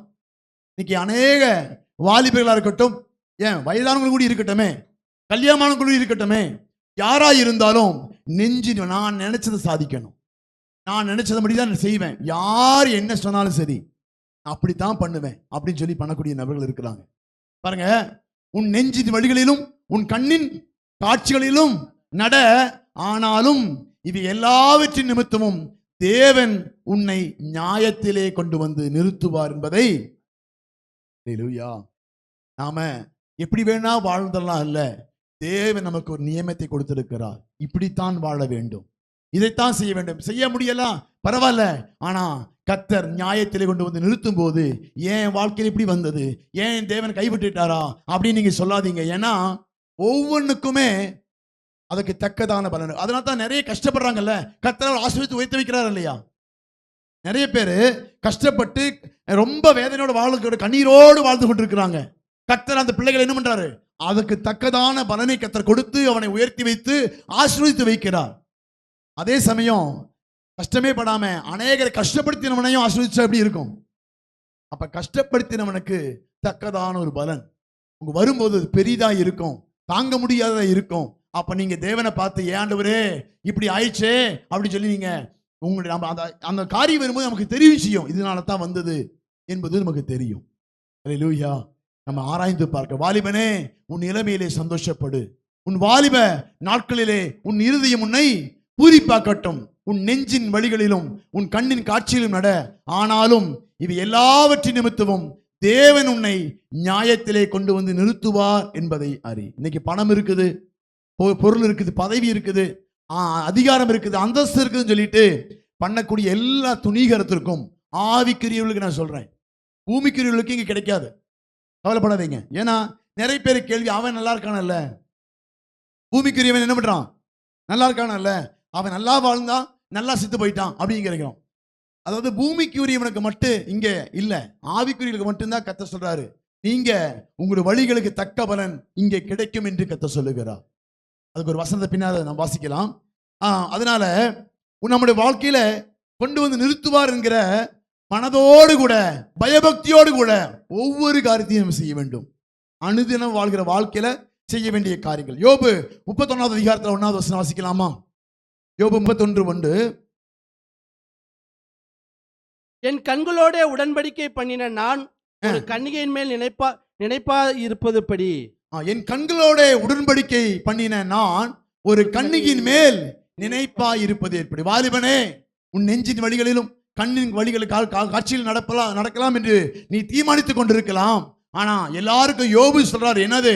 என் கண்களோட உடன்படிக்கை பண்ணின நான் ஒரு கன்னிகையின் மேல் நினைப்பாய் இருப்பது எப்படி? அநேக முறை வாசிச்சிருக்கிறோம். கண்களோடு கூட உடன்படிக்கை. ஆண்டவரே, தேவையில்லாத பார்க்க மாட்டேன், தேவையில்லாத என்ன பண்ண மாட்டேன், சிந்திக்க மாட்டேன், உமக்கு பிரியமான வழிகளை நான் தெரிந்து கொள்ளவே என்று சொல்லி அங்க யோபு ஒரு உடன்படிக்கை பண்ணுகிறதை பார்க்க. அடுத்த வசனம் வாசிக்கலாம். அப்பொழுது உன்னதங்களிலிருந்து தேவன் அளிக்கும் பங்கும், அப்பொழுது உன்னதத்திலிருந்து தேவன் அளிக்கும் பங்கும் தேவன் அளிக்கும் பங்கும் உன்னதத்திலிருந்து சர்வ வல்லவர் கொடுக்கும் சுதந்திரமும் கிடைக்குமோ? உடன்படிக்கை பண்ணி நீங்க வாழ்ந்தீங்கன்னா உங்களுக்கு அந்த தேவன் உன்னதத்திலிருந்து வருகிற அளிக்கும் பங்கும் உன்னதத்திலிருந்து வருகிற சர்வ வல்லவர் கொடுக்கும் சுதந்திரமும் கிடைக்கும். ஆனா நீங்க உடன்படிக்கை பண்ணாம நீங்க வாழ்ந்தீர்கள், உங்க கண்கள் போன போக்கிலே வாழ்ந்து கொண்டிருப்பீர்கள் என்று சொன்னா உன்னதத்திலிருந்து வருகிற பங்கு உங்களுக்கு கிடைக்காது. சர்வ வல்லவர் கொடுக்கும் சுதந்திரம் உங்களுக்கு கிடைக்காது. என்னது சர்வ வல்லவர் கொடுக்கிற சுதந்திரம்? நான் இப்போ உதாரணத்துக்கு ஒரு வாலிப பிள்ளைகளை வச்சு நான் சொல்றேன்னு வச்சுங்களேன். எனக்கு தேவன் தான் எதிர்கால ஒரு நல்ல துணையை கொண்டு வர வேண்டும் என்று சொல்லி வாலிபர்கள் தீர்மானிக்கிறாங்க. அப்படின்னு சொல்லிட்டு தேவன் மேலே மாத்திரம் எனக்கு சார்ந்து கண்களோட ஒரு உடன்படிக்கை பண்றாங்க. நானா எதையும் செல் பண்ண மாட்டேன், என் தேவன் எனக்கு புரியுதா? பின்னாளர்களுக்கெல்லாம் புரியுதா? எல்லாருக்கும் புரிஞ்சிருக்கணும். அதாவது நானா எதையும் செலக்ட் பண்ண மாட்டேன், ஒரு கண்களோட உடன்படிக்கை. என் தேவன் எனக்கு என்ன பண்றாரோ அதை நான் அங்கீகரிப்பேன் சொல்லி எதிர்பார்த்து காத்திருப்பீர்கள் என்று சொன்னா அப்பொழுது உன்னதத்திலிருந்து தேவன் அளிக்கும் பங்கும் உன்னதத்திலிருந்து சர்வ வல்லவர் கொடுக்கும் சுதந்திரமும் கிடைக்கும். இல்ல நீங்களா சூஸ் பண்ணிட்டீங்கன்னா உன்னதத்திலிருந்து தேவன் கொடுக்கிற பங்கும் வராது, சுதந்திரம் வராது. நீங்க எவ்வளவாச்சும் ஒருத்தி கட்டிட்டு லோ லோ லோ என்ன பண்ணி இருக்கணும்? அலையத்தான் வேணும். அப்ப கண்களோடு உடன்படிக்கை பண்ணின நான் உன்னதத்திலிருந்து என்ன வரும்? பங்கும் சுதந்திரம் கிடைக்க நாம் தகுதியுள்ள பிள்ளைகளாய் மாறும். அடுத்த வருஷம் கூட வாசிக்கலாம். மாறுபாடானவனுக்கு ஆபத்தும் அப்படின்னா இந்த உடன்படிக்கை பண்ணிட்டு மாறுபாடாய் வாழ்கிறவனுக்கு ஆபத்து வரும். அக்கிரம செய்கைக்காரருக்கு ஆக்கினையும் அல்லவோ கிடைக்கும். அதை மீறி நீங்க உடன்படிக்கை பண்ணாம வாழ்ந்தீங்கன்னா உங்களுக்கு ஆக்கினையும் அல்லவோ கிடைக்கும். கண்களோடு உடன்படிக்கை பண்ணி தேவனுக்கு பிரியமாய் வாழாம உங்கள் கண்களின் வழிகளிலும் நெஞ்சின் வழிகளிலும் நடக்க ஆரம்பிச்சா மாறுபாடானவனுக்கு ஆபத்தும் அக்கிரம செய்கைக்காரருக்கு ஆக்கினையும் அல்லவோ கிடைக்கும். அடுத்த வசனம் வாசிக்கலாம். அவர் என் வழிகளை பார்த்து நான் என்ன தீர்மானம் பண்ணினேன், நான் எப்படி நடக்கிறேன், அதுக்கு தகுந்த ஒரு வழிகளை பார்க்கிறார். என்ன வழி பார்க்கிறாரு? இவன் உடன்படிக்கை பண்ணனானே அப்படித்தான் வாழ்றானா, இல்லை இவன் கண்களில் இஷ்டப்படியாகவும் நெஞ்சின் வழியிலும் நடக்கிறானா என்று பார்த்து அவர் என் வழிகளை பார்த்து என் நடைகளுக்கு எல்லாம் எண்ணுகிறார் அல்லவோ. ஒரு மனுஷன் போற வழிய நல்லா பார்க்கணும்.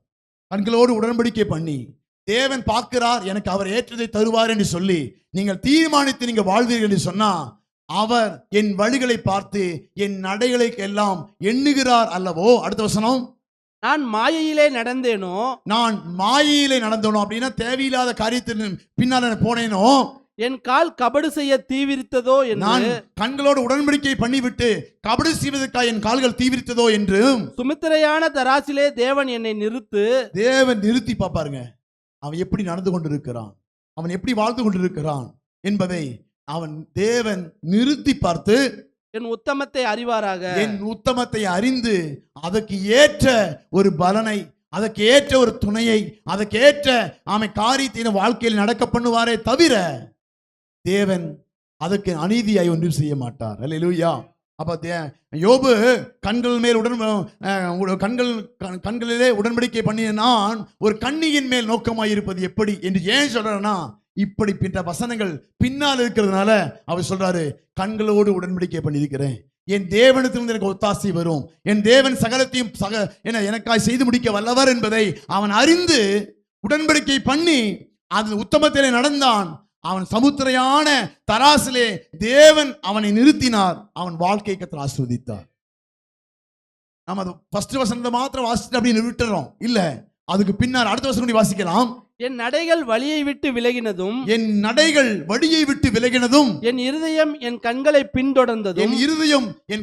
பின்தொடர்ந்ததும் ஏதாகிலும் ஒரு மாசு என் கைகளில் ஒட்டி கொண்டதும் உண்டானால் என் நடைகள் வழியை விட்டு விலகினதும், தேவனோடு கூட உடன்படிக்கை பண்ணி அந்த வழியை விட்டு, தேவன் கொடுத்திருக்கிற ஆசீர்வாதத்தை விட்டு, தேவன் கொடுக்கிற கணவனை விட்டு, தேவன் கொடுக்கிற மனைவியை விட்டு, தேவன் கொடுத்திருக்கிற கண்களோட உடன்படிக்கை விட்டு நடைகள் வழியை விட்டு விலகினதும் என் இருதயம் என் கண்களை பின்தொடர்ந்ததும் உண்டானால். கண்களோட உடன்படிக்கை பண்ணி, ஆண்டவரே நீங்க கொடுக்காத நான் பார்க்க மாட்டேன்ப்பா, நீங்க கொடுக்காத நான் அனுபவிக்க மாட்டேன் ஆண்டவரே, சில தீர்மானங்களை எடுத்துவிட்டு கண்கள் போன போக்கிலே ஒரு மனுஷன் போயிருப்பான் என்று சொன்னா, என் இருதயம் என் கண்களை பின்தொடர்ந்ததும் ஏதாகிலும் ஒரு மாசு என் கைகளில் ஒட்டி கொண்டதும் உண்டானால் தேவன் அதற்கு சரி கட்டுவார் என்பதை மறந்து போய்விடாதீர்கள். அல்லேலூயா. என்னது நினைச்சதான் கழுத எடுத்ததான் ஓட்டங்கிற மாதிரி என்ன சொல்லுவாங்க, பழமொழி கேள்விப்பட்டிருக்கீங்களா? என்ன வேணா மன்னிக்கலாம், அப்படி அல்ல. தேவனோடு கூட நம்ம உடன்படிக்கை பண்ண வேண்டும். அவர் பரிசுத்தர், நமக்கு தேவையானது இன்னது என்று அவர் அறிந்திருக்கிறார். அதற்கான எல்லாவற்றையும் நம் வாழ்க்கையில என்ன பண்ணியிருக்கிறார், ஆசீர்வாதமாய் கொடுத்திருக்கிறார். நாம சில நேரங்களிலே கண்களின் என் நடைகள் வழியை விட்டும் விலகினதும் என் இருதயம் என் கண்களை பின்தொடர்ந்ததும் ஏதாகிலும் ஒரு மாசு என் கைகளில் ஒட்டி கொண்டதும் உண்டானால், அடுத்த வருஷத்தை வாசிக்கலாம். அப்பொழுது நான் விதைத்ததை வேறொருவன் புசிப்பானாக. அப்பொழுது நான் விதைத்ததை வேறொருவன் புசிப்பான். எனக்குள்ளே பங்கு மாறி போய் விடும் என்பதை மறந்து போகக்கூடாது. அல்லேலூயா. நான் வச்சிருக்கிறத எனக்கு கிடைக்காம எனக்கு தேவன் வச்சிருக்க ஆசீர்வாதங்கள் எல்லாம் வழி மாறி போய்விடும். அடுத்த வசனம். அப்பொழுது நான் விதைத்ததை வேறொருவன் புசிப்பானாக, என் பயிர்கள் வேறற்று போக கடவது.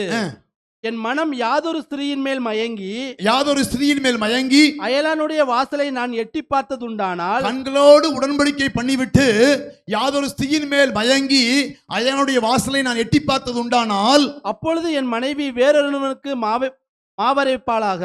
அப்பொழுது என் மனைவி வேறொரு, யோபுடைய உத்தமத்தை பார்க்கணும், அவனுடைய அந்த வைராக்கியத்தை பார்க்கணும். நான் பாரு எப்படி வாழ்ந்தேன் தெரியுமா, என் தேவனுக்கு உத்தமமாய் வாழ்ந்தேன். நாம் அப்ப பண்ணனா என்னுடைய மனைவி வேறொருவருக்கு மாவரைப்பாளாக.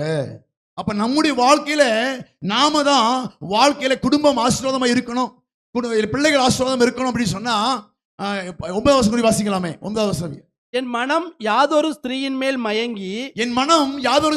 மயங்கி அயலானுடைய வாசலை நான் எட்டி பார்த்ததுண்டானால், அப்பொழுது என் மனைவி வேறொருவனுக்கு மாவரைப்பாளாக. அப்பொழுது என் வாழ்க்கையிலே சில தடுமாற்றங்கள் வரும். அப்பொழுது என் குடும்பத்திலே சில பிரச்சனைகள் வரும். அப்பொழுது என் குடும்பத்துல சில கோளாறுகள் வரும். என்னன்னா, என் மனைவி வேறொருவனுக்கு மாவரைப்பாளாக, வேற்று மனிதர் அவர்கள் மேல் சாய்வார்களாக. அடுத்த வசனம். அது தோஷம், அது நியாயாதிபதிகளால் விசாரிக்கப்படும் அக்கிரமமாமே. அது அக்கிரமமாமே. அல்லேலூயா.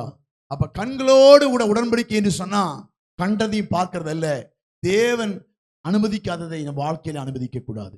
நம்ம கொடுக்கிற ஆசீர்வாதத்திலே அது உண்மையுத்தமாய் வாழ வேண்டும். கொடுக்கிறதுல உண்மையுத்தமாய்.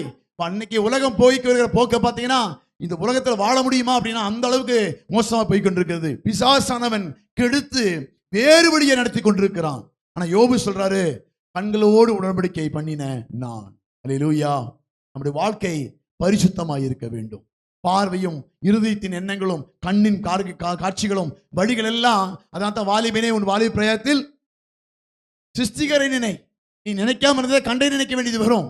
அதனால தான் உன் வாலிப நாட்களிலே உன் சிருஷ்டிகரை நினைத்து அவர் வைத்திருக்கிற அந்த உன்னதமான ஆசீர்வாதத்துக்கு, பரலோகத்தில் கொடுக்கக்கூடிய அந்த உன்னதமான ஆசீர்வாதங்களுக்கும் அந்த நன்மைகளுக்கும் நீ பங்குள்ளவனாய் மாறு என்று யோபு சொல்கிறதை பார்க்கிறோம்.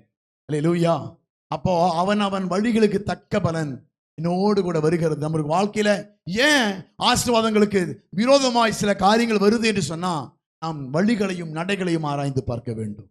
அல்லேலூயா.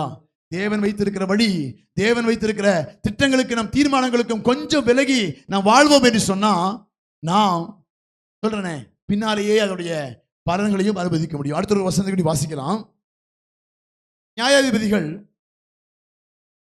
9வது அதிகாரத்தில் 5வது வசனத்தை வாசிக்கலாம். 9:5.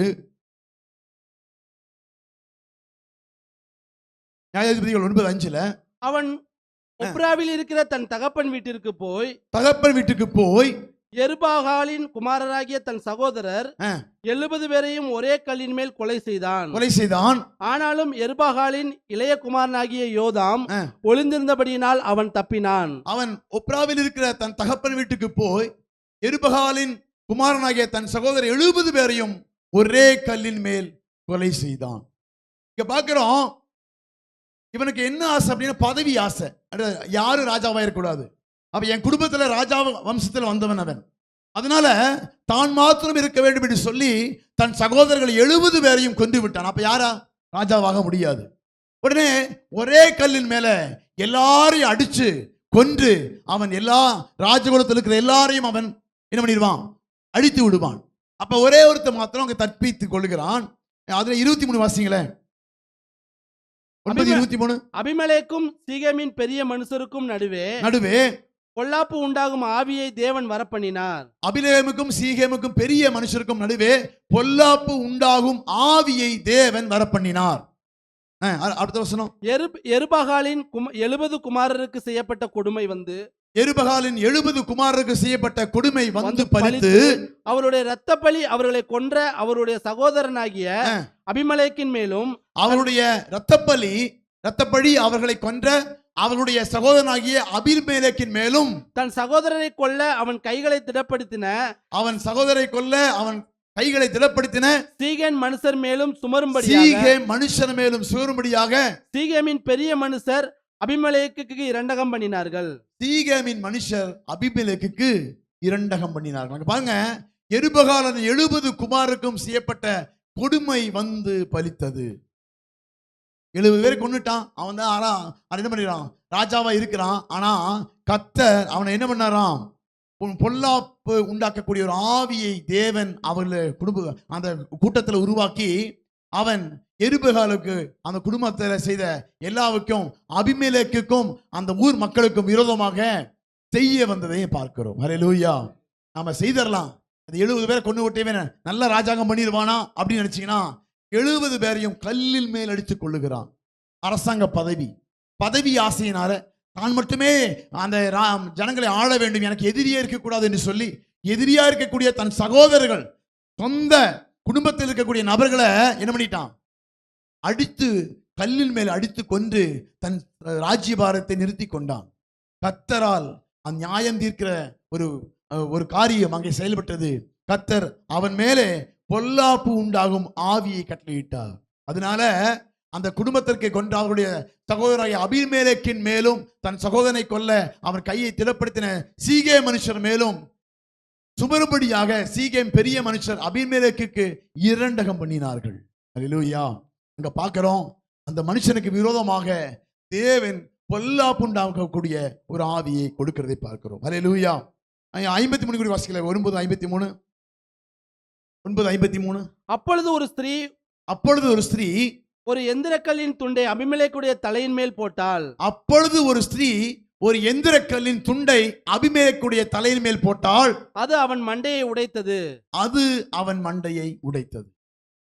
அபிமெலேக்கு 70 பேரை கல்லில் அடித்து கொன்றான். கடைசி அங்க பாருங்க, அப்பொழுது ஒரு ஸ்திரீ எந்திரக்கல்லை தூக்கி வீசுறா, அது அபிமெலேக்கின் மண்டையை உடைத்தது. அடுத்த வசனம். உடனே அவன் தன் ஆயுததாரி ஆகிய வேலைக்காரனை கூப்பிட்டு ஒரு ஸ்திரீ என்னை கொன்றாள் என்று என்னை குறித்து சொல்லாதபடிக்கு நீ உன் பட்டயத்தை உருவி என்னை கொன்று போடு என்று அவனோடே சொன்னான். அப்படியே அவன் வேலைக்காரன் அவனை உருவ குத்தினான். அவன் செத்து போனான். பாருங்க, அவன் என்ன பண்ண, 70 பேர் மேல கல்லை எடுத்து கொண்டான். அவனுக்கு என்ன வந்தது, அதே கல்லினாலே மரணம் சம்பவித்தது. அவன் கிரியைக்கு தக்க பலன் அவன் கூடயே தான் வரும். வாழ்க்கையில நம்ம என்ன விதைக்கிறோமோ அதற்கான பலனை அறுப்போம் என்கிற ஒரு எண்ணத்தோடு கூட பேசுற காரியமா இருக்கட்டும், செய்கிற காரியமா இருக்கட்டும், நடக்கிற காரியமா இருக்கட்டும், எல்லாவற்றையும் நிதானித்து பார்க்க வேண்டும். எதை வேணா பண்ணிடலாம், ஆண்டவர் மன்னிப்பு கேட்டலாம் அப்படிங்கிற எண்ணம் நமக்கு இருக்கக்கூடாது. ஏன்னா நம்ம எதை விதைக்கிறோமோ, எதை நாம செய்யறோமோ அதற்கான பலன் நாம் இந்த வாழ்க்கையில அனுபவித்தான் ஆக வேண்டும். ஒரு வசனத்தை வாசிக்கலாமா? எரேமியா 12:3 வாசிக்கலாமே. எரேமியா 12:3.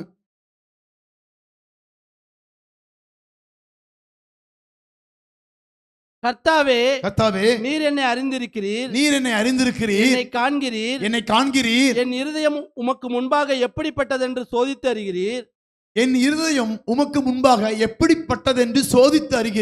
அடிக்கப்படும் ஆடுகளைப் போல அவர்களை பிடுங்கி போட்டு கொலை நாளுக்கு அவர்களை நியமியும். என்னை அறிந்திருக்கிறீர், என்னை காண்கிறீர், என் இருதயம் உமக்கு முன்பாக எப்படிப்பட்டதென்று சோதித்து அறிகிறீர். நான் பேசக்கூடிய வார்த்தை உள்ளத்துல, அதாவது நிறைய பேர் வஞ்சக புளிச்சின்னு சொல்லுவாங்க பாத்தீங்களா, உள்ளத்துல கசப்பு கொட்டுவாங்க. வெளியே பார்க்கும்போது நல்லா இருக்கீங்களா அப்படின்னு கேட்பாங்க. ஆத்மாவில் என்ன பண்ணுவாங்க, அசந்து கொண்டு இருப்பாங்க. ஆனா பேசும்போது நல்லா இருக்கீங்களா அப்படின்னு கேட்பாங்க. உள்ளத்துல நீங்க நான் நல்லா இருப்பீங்கன்னு சொல்லி சொன்னாலும் நல்லா இருக்க முடியாது. ஏன்னா உள்ளத்துல இருக்கிற வார்த்தை பாத்தீங்களா, இதை தேவன் அறிகிறார். நீங்க எந்த நோக்கத்தோடு நீங்க பண்றீங்க, என்ன நோக்கத்தோடு கூட நீங்க அந்த உதவி பண்றீங்க, ஒருத்தர் போய் பேசுறீங்க, ஒருத்தர் பழகுறீங்க, உள்நோக்கம் என்ன? இன்னைக்கு சில பேர் என்னது சபைக்கு வர்றதே எதுக்கு? சில உள்நோக்கம் எல்லாம் இருக்கலாம், எங்களுக்கு தெரியாது. கர்த்தர் எல்லாம் அறிந்திருக்கிறார். அல்லேலூயா. ஏன்னா கர்த்தர் எல்லாவற்றையும் பார்த்து இறுதிக்கு தக்கதாய் பலன் கொடுக்கிறவரை தவிர உங்களுடைய முகரூபத்தையும் அந்த செய்கைகளையும் பார்த்து பலனளிக்கிறவர் அல்ல. உங்கள் இருதயத்தின் மனதை பார்த்து தான் கர்த்தர் பலனளிக்கிறவர். அதாவது தான் நீர் என்னை அறிந்திருக்கிறீர், என்னை காண்கிறீர், என் இருதயம் முன்பாக எப்படிப்பட்டது என்று சோதித்தருகிறீர். இந்த சோதனைக்கு சோதித்து அறிஞ்சுதான் உங்க வாழ்க்கையில கர்த்தர் பதில் கொடுக்கிறாரே தவிர வேறுபடி அல்ல. அல்லேலூயா. அதிலே 22 குறிப்பா 13:22 வாசிக்கலாம். 13:22. இவைகள் எனக்கு நேரிட்டது ஏதென்று நீ உன் இருதயத்தில் சொன்னாயாகில் உன் திரளான அக்கிரமத்து நிமித்தமே உன் வஸ்திரத்து ஓரங்கள் விலக்கப்பட்டு உன் பாதங்கள் பலவந்தம் செய்யப்படுகின்றன. ஏன் நேரிட்டது என்று நீ உன் இருதயத்தில் சொல்வாயாகில், இவைகள் எனக்கு நேரிட்டது ஏன் என்று உன் இருதயத்தில் சொன்னாயாகில் உன் திரளான அக்கிரமத்தின் நிமித்தமே உன் வாழ்க்கையிலே காரியங்கள் நடந்துகிறது. அப்ப நம்ம பயபக்தியோடு இருக்கணும். எதை வேணா பண்ணிடலாம், என்ன வேணா வந்தா பேசிடலாம், என்ன வேணா பண்ணிடலாம் அப்படிங்கிறது அல்ல. எல்லாவற்றையும் இருதயத்தை ஆராய்கிற தேவன் இருக்கிறார். சரியான நேரத்தில் பதில் செய்வார் என்கிற பயத்தோடு கூட நாம் பழக வேண்டும், பேச வேண்டும், காரியங்களை செய்ய வேண்டும். மற்றவங்க பண்றானே அவன் பண்றதுக்காக நான் பண்ணுங்கிறது அல்ல. அவனுக்கு கர்த்தர் நியாயம் தீர்க்கும் போது என்ன பண்ணுவாரோ, நமக்கு நியாயம் தீர்க்கும் போது என்ன பண்ணுவாரோ அதைத்தான் கர்த்தர் பண்ணுவார். அவன் பண்ணனா அவனுக்கு தான் தண்டனை, அதனால உனக்கும் அப்படி தண்டனை அப்படின்னு சொல்லவே மாட்டாரு. அவன் பண்ணனா அவனுக்கு, நீ பண்ணனா உனக்கு.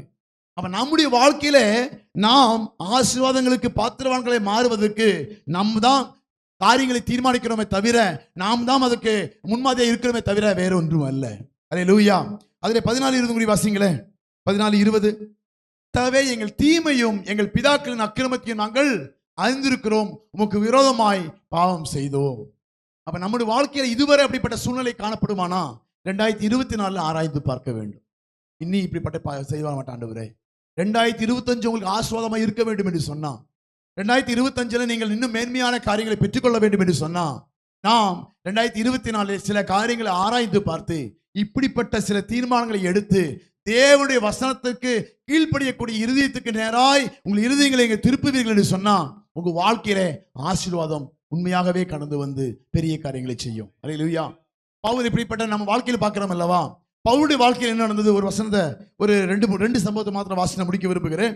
அப்போஸ்தலர் 22:4 வாசிக்கலாமே. அப்போஸ்தலர் 22:4 பவுலுடைய வாழ்க்கையில என்ன நடந்தது என்பதை நாம் வாசிக்கலாம். 22:4. நான் இந்த மார்க்கத்தாராகிய புருஷரையும் ஸ்திரீகளையும் கட்டி சிறைச்சாலைகளில் ஒப்புவித்து மரண பரியந்தம் துன்பப்படுத்தினேன். பவுல் சொல்றாரு, இப்படிப்பட்ட மார்க்கத்தாரை, இப்படிப்பட்ட தேவனை நாம தொழுது கொள்ளக்கூடிய, இயேசுவை ஏற்றுக்கொள்ளக்கூடிய பிள்ளைகளுக்கு நான் இந்த மார்க்கத்தாராகிய புருஷரையும் ஸ்திரீகளையும் கட்டி சிறைச்சாலைகளில் ஒப்புவித்து, அப்படின்னா ஒரு சிறைச்சாலை இல்ல, அநேக சிறைச்சாலைகளிலே இவன் ஒப்புவித்து மரண பரியந்தம் துன்பப்படுத்தினேன். மரண பரியந்தம் அவளை துன்பப்படுத்தி, இங்க இல்லாம தான் தமஸ்குவுக்கு என்ன பண்றான், லெட்டர் எழுதிட்டு அங்கிருந்து என்ன பண்றான், இங்கெல்லாம் துன்பப்படுத்தி முடிச்சது. இங்க இல்லாம அங்க இருக்கிறவங்களையும் தூரத்தில் இருக்கிறவங்களுக்கும் லெட்டர் வாங்கிட்டு என்ன பண்றான், உபத்திரப்படுத்தும்படியாக, துன்பப்படுத்தும்படியாக அவன் அங்கே கடந்து போகும்போது தான் இயேசு அவனை சந்திக்கிறார். அல்லேலூயா. அப்ப இயேசு அவனை சந்தித்தார் அல்லவா. அடுத்து வாசிக்கலாம் 2 கொரிந்தியர் 11வது அதிகாரத்தை வாசிக்கலாம். 2 கொரிந்தியர் 11வது அதிகாரத்துல 23. அவர்கள் கிறிஸ்துவின் ஊழியக்காரரா? நான் அதிகம் புத்தீனமாய் பேசுகிறேன். நான் அதிகமாய் பிரயாசப்பட்டவன், அதிகமாய் அடிபட்டவன், அதிகமாய் காவலில் வைக்கப்பட்டவன், அநேக தரம் மரண அவதியில் அகப்பட்டவன். ஏன்னா இவன் அநேக முறை அநேகரை சிறைச்சாலை படுத்தினதுனால அநேக முறை சிறைச்சாலையில் இருக்கிறான். அநேக முறை சாகும்படியாய் துன்புறுத்தப்பட்டதுனால இவனும் துன்புறுத்தப்படுகிறான். பவுலுடைய வாழ்க்கையில் நடந்து நம்ம வாசித்துக் கொண்டிருக்கிறோம்.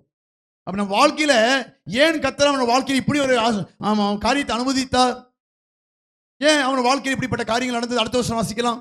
யூதர்களால் ஒன்று குறைய 40 அடியாக 5 தரம் அடிபட்டேன். யூதர்களால் ஒன்று குறைய 40 அடியாக 39 அடிகளை 5 தரம் அடிபட்டேன். அப்படின்னா எவ்வளவு அடி வாங்கியிருக்கார் பவுல்? ஏன் வாங்கினாரு? அவனுடைய வாழ்க்கையில என்ன பண்ணினாரோ, இயேசுவோட பாவத்தை மன்னிச்சு அவனை ஏற்றுக்கொண்டார், உண்மைதான். இருந்தாலும் அந்த தக்க பலனை அவன் வாழ்க்கையிலே கர்த்தர் செய்தார். அல்லேலூயா. நம்முடைய வாழ்க்கையிலும் நாம் நினைக்கிற பவுலை விட மேன்மையானவர்கள் அல்ல. நாம் எப்படிப்பட்டவர்களாக இருந்தாலும், அடுத்த வருஷம் வாசிக்கலாம். 3 தரம் மிலாறுகளால் அடிபட்டேன். 1 தரம் கல்லெறியுண்டேன். 3 தரம் இவன் ஏன் ஒரு தரம் கல்லெறியுண்டான் தெரியுமா? ஸ்தேவான் கல்லெறியும் போது என்ன பண்ணி இருந்தான்? பக்கத்துல இருந்தான் தெரியுமா? பக்கத்துல இருந்து அவன் ஆடைகளை பார்த்து கொண்டு வந்து இவன் தான். அப்ப ஏன் கல்லெறியப்படுகிறான் அப்படின்னா, அவன் வாழ்க்கையில எதை அவன் செய்து சம்மதித்தானோ அது அவன் வாழ்க்கையில சம்பவித்தது. அடுத்த வருஷம் வாசிக்கலாம். 3 தரம் மிலாறுகளால் அடிபட்டேன். 1 தரம் கல்லெறியுண்டேன். 3 தரம் கப்பர் சேதத்தில் இருந்தேன். கடலிலே ஒரு ராப்பகல் முழுவதும் போக்கினேன். அநேக தரம் பிரயாணம் பண்ணினேன். ஆறுகளால் வந்த மோசங்களிலும் நிறைய பிரச்சனைகள் இருக்குது. அப்ப இவர் வாழ்க்கையில ஏன் வந்தது? நல்ல ஊழியக்காரர் இருந்தாலே, கர்த்தர் வல்லமையை பயன்படுத்தினாரு. அவர் அநேக நிருபங்களை எழுதினாரு. அநேக உள்ள அப்போஸ்தலர்களே டாப் அப்போஸ்தலர்னு சொல்ல போனா பவுல் தான் சொல்லுவாங்க. ஏன் அவர் வாழ்க்கையில் இப்படி நடந்தது?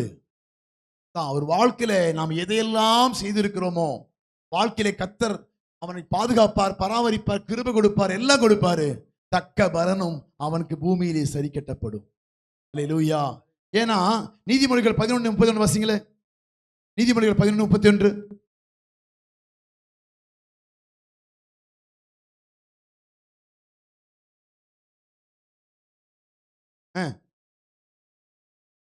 இதோ நீதிமானுக்கு பூமியில் சரி கட்டப்படுமே, துன்மார்க்களுக்கும் பாவிகளுக்கும் எத்தனை அதிகம்.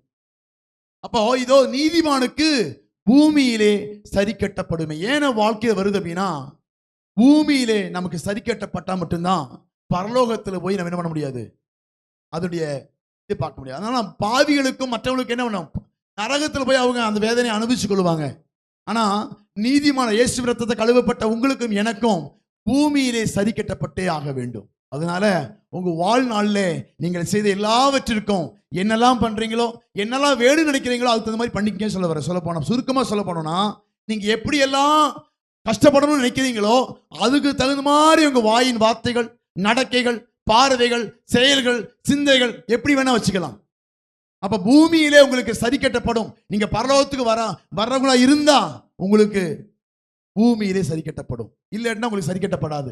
என் வாழ்க்கையில் ஒண்ணுமே நடக்கிறது இல்லை, நான் ஹாப்பியா தான் இருக்கிறேன், சந்தோஷமா இருக்கிறேன் அப்படின்னு சொன்னா நீங்க சோதித்து பாருங்கள், நீங்கள் ஒருவேளை கைவிடப்பட வேண்டிய சூழ்நிலை இருப்பீங்க. ஏன்னா கர்த்தருக்கு விரோதமாக தான் சொல்லுங்க, இதோ நீதிமானுக்கு பூமியிலே சரி கட்டப்படும்.